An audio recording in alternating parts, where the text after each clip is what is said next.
नमस्कार बंधुरा आज के आमी टमेटो दिए आलू चिप्स बानिए देखाबो। और आपनारा तो अनेक आलू चिप्स खेयेछेन किन्तु टमेटोर कि चिप्स खेयेछेन यदि खेये थाकेन ताहले कमेंट करे किन्तु जानाबेन। और आमी किभाबे आलू और टमेटो दिए चिप्स बानाई आपनारा देखते थाकुन। এই চিপসটা বানানোর জন্য আমি এখন টমেটোটাকে গ্রেট করে নিচ্ছি।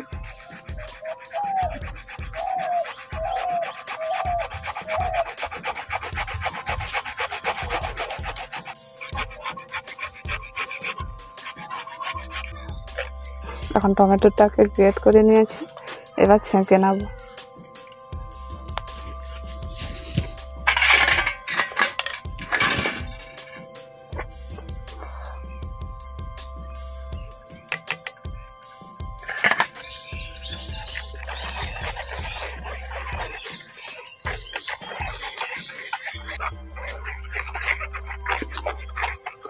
টমেটোর মধ্যে যে বীজগুলো ছিল সেই বীজগুলো এইভাবে করে বের করে নিয়েছি। এবার এই জুসটা দিয়ে চিপস বানাবো। আগে থেকে আমি আলুটা সিদ্ধ করে নিয়েছি, এবার টমেটোর জুসের মধ্যে আলু সিদ্ধ দিয়ে দিচ্ছি।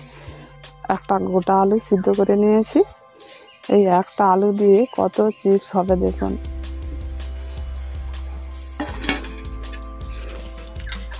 এবার জুসের সঙ্গে আলুটা ভালো করে মিশিয়ে নিচ্ছি।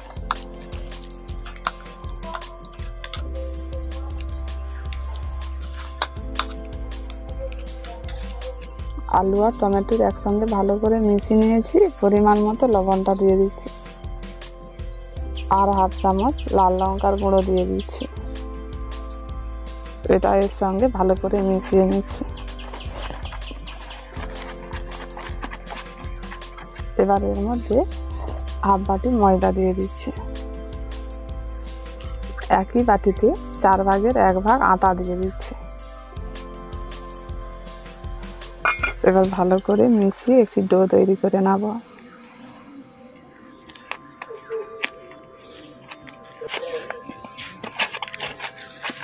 এবার দেখুন ডোটা করে নিয়েছি। অল্প করে একটু সাদা তেল মাখিয়ে দিচ্ছি ডোটার মধ্যে।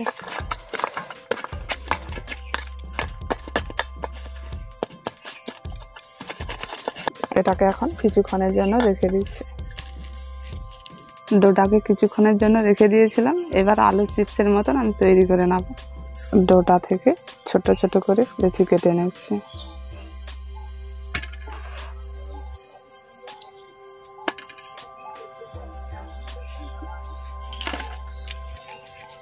লেচিটাকে গোল করে নিয়েছি, এবার ময়দা দিয়ে বেলে নেব।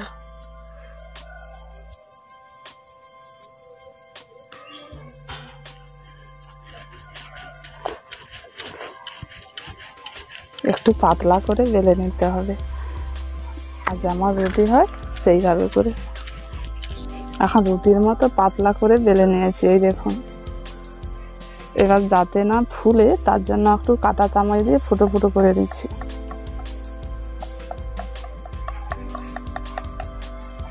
এবার আমি একটা কাঁচের বাটি ছোট নিয়েছি। এই বাটির সাইজে আমি এখন আলু চিপসের মতো সাইজ করে কেটে নেব।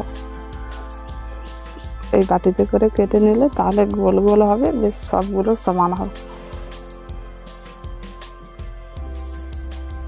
এইভাবে করে কেটে নিচ্ছি।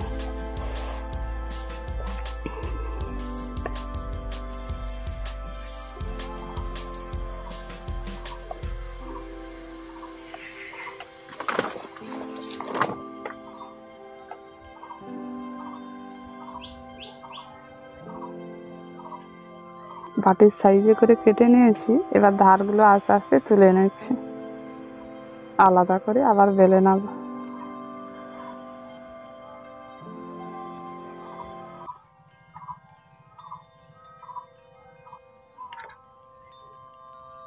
এবার এগুলোকে এখন তুলে নিচ্ছি, তুলে চালার মধ্যে এইভাবে করে রেখে দিচ্ছি।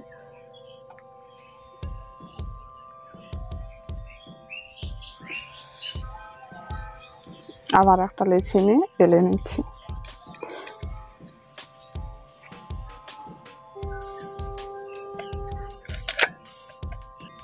রুটির মতো করে আবার একটা বেলে নিয়েছি। এবার কাঁটা চামচ দিয়ে ফুটো ফুটো করে দিচ্ছি।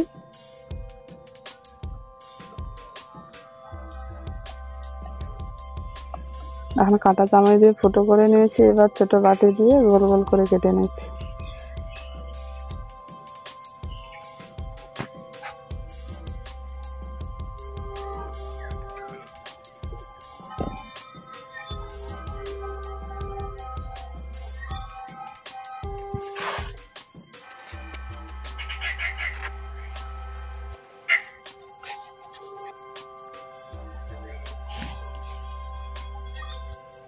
এখন আমি সব চিপসগুলো বেলে নিয়েছি, এবার ভেজে নেব। এখন উনুনটা ধরিয়ে দিয়েছি, এবার কড়াটা বসিয়ে দিচ্ছি। কড়াতে তেলটাও দিয়ে দিচ্ছি। তেলটাকে আমি বেশি গরম করব না, একটু হালকা গরম করব, তারপর চিপসগুলো ওর মধ্যে দিয়ে দেব। এখন তেলটা হালকা গরম হয়ে গেছে, ওর মধ্যে একটু একটু করে চিপসগুলো দিয়ে দিচ্ছি। এই দেখুন, আস্তে আস্তে করে বুজবুজ করছে, সেরকম কিন্তু তেলটা গরম হয়নি।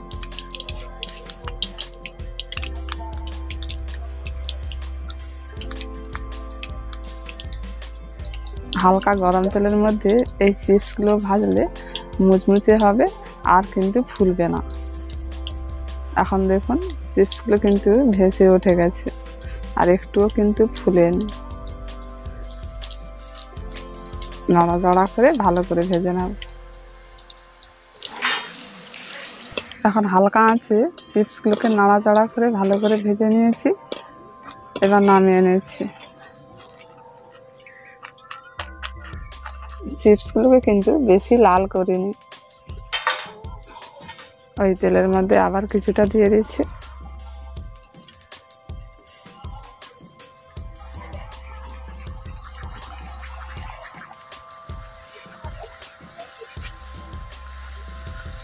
এইভাবে করে সবসময় কিন্তু নাড়াচাড়া করে এগুলোকে ভাজতে হবে, তাহলে বেশি লালও হবে না আর ভালোভাবে ভাজা হয়ে যাবে।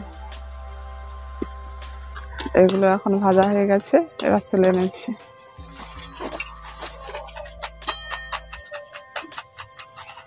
ভালো করে তেলটাকে ঝরিয়ে তুলে নিতে হবে।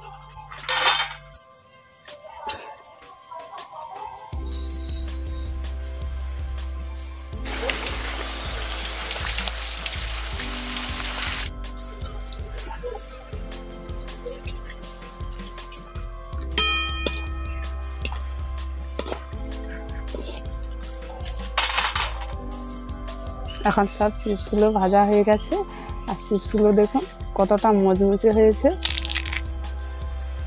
একেবারে গুঁড়ো হয়ে গেছে। মশলা বলতে এখানে আমি নিয়েছি চাট মশলা 1 চামচ, আর লঙ্কা গুঁড়ো 1 চামচ, আর বিট নুন 1 চামচ। এখন চিপসগুলো আমি এখন কাঁচের পাত্রের মধ্যে রেখে দিচ্ছি। এর মধ্যে দিয়ে মশলাগুলো মাখালে তাহলে সব চিপসের মধ্যে কিন্তু মশলাগুলো খুব সুন্দর লেগে যাবে। এর মধ্যে মশলাগুলো এখন দিয়ে দিচ্ছি, আর আপনারা চাইলে ম্যাগি মশলাও এর মধ্যে অ্যাড করতে পারেন। প্লেটটা ঢাকা দিয়ে এই চিপসগুলোকে মশলার মধ্যে ভালো করে মাখিয়ে নিচ্ছি, তাহলে চিপসের মধ্যে সব মশলাগুলো লেগে যায়।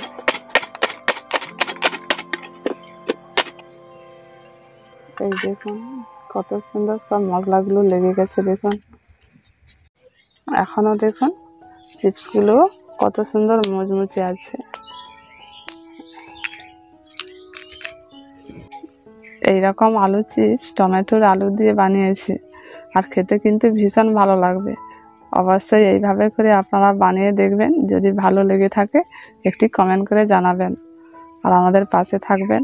সবাই ভালো থাকুন, সুস্থ থাকুন। এই ভিডিওটা এইখানেই শেষ করছি।